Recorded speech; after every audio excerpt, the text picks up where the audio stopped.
Yung electricity dito, ang aircon nito, 8, asyam na aircon. So, ang electric dito, mga 25. Tapos, yung billing ng telepono, ng internet, ang globe ko, 42,500 monthly. Ang settle down ko sa probinsya, yung pinaka-domicile ko, which is sa Isabela. Sabi ni Gavin Morris, idol pa shout out sa fam ko. Ayun. So,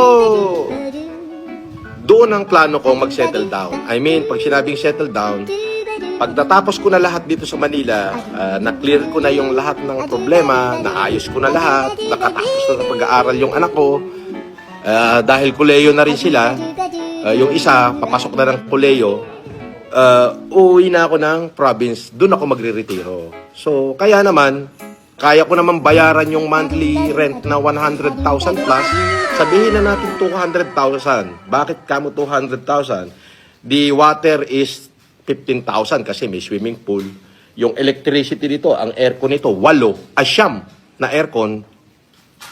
So, ang electric dito, mga 25. Tapos, yung billing ng telepono, ng internet, ang globe ko, 42,500 monthly.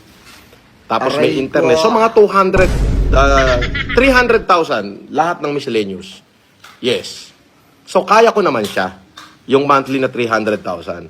O, hindi ko kailangan magtrabaho para doon sa monthly nito. Hindi ko rin kailangan mag-YouTube para sa monthly na 300,000 na expenses.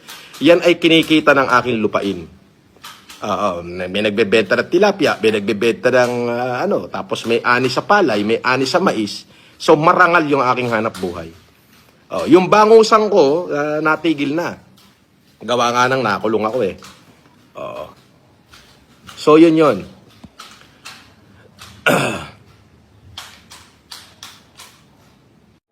Gunggong! Barinig kita sa mukha eh! Aray ko!